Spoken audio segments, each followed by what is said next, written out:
Le gouvernement de la République démocratique du Congo a été valablement représenté en Azerbaïdjan à Bakou lors de la COP29, faisant partie de la délégation aux côtés de ses collègues de l'environnement et de la coopération internationale, le ministre d'État, ministre de l'aménagement du territoire, Maître Guilo Ndomboyo, a joué un rôle clé en mettant en avant les défis liés à l'aménagement du territoire et les solutions de développement durable pour son pays.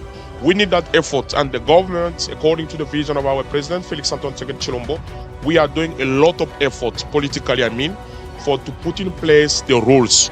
Conformément aux attributions de son secteur, l'aménageur national de la RDC a pris part active dans plusieurs échanges dans l'intérêt de la RDC. Par exemple, le dialogue ministériel sur la bourse de marchandises et d'autres sur les enjeux climatiques. De la RDC, abordons les crédits carbone, les potentiels agricoles de la RDC et les finances vertes.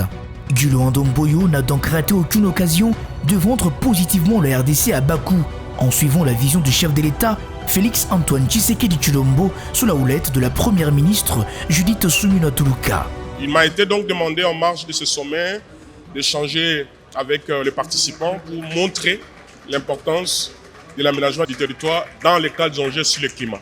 Donc j'ai expliqué le processus de la réforme qui avait commencé depuis 2015, que le chef de l'État est venu matérialiser parce qu'il y a la politique qui a été adoptée le 3 juillet 2020. Ça, le chef de l'État était déjà en fonction.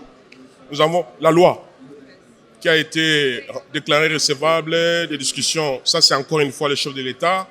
Nous avons les guides méthodologiques qui n'est rien d'autre que cet outil de planification qui permet à ce que les provinces et les ETD, les entités territoriales décentralisées, puissent avoir ce qu'on appelle les plans locaux d'aménagement du territoire. Ça, c'est encore un actif à mettre du côté du chef de l'État, Félix Antoine Tshisekedi Tshilombo. Donc, le secteur de l'aménagement qui n'avait pas un cadre légal, à part le décret de 57, 67 ans après, c'est le gouvernement de la République, conformément à la vision du chef de l'État, que nous avons maintenant un cadre légal.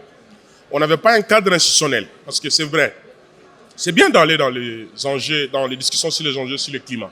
Mais nous devons nous préparer, nous-mêmes en interne, pour qu'en allant vers ces enjeux, nous puissions disposer, comme tous les autres États modernes, des outils qui nous permettent de mieux négocier et de mieux capter ce qui est bon pour notre pays. Représentant l'un des pays les plus concernés par la conservation de la biodiversité et la transition énergétique, la participation de Guilo Ndomboyo a reflété son engagement et sa volonté de positionner la RDC comme un acteur clé dans les discussions mondiales sur le climat et l'aménagement en défendant les intérêts de communautés locales et des écosystèmes uniques qu'abrite la RDC.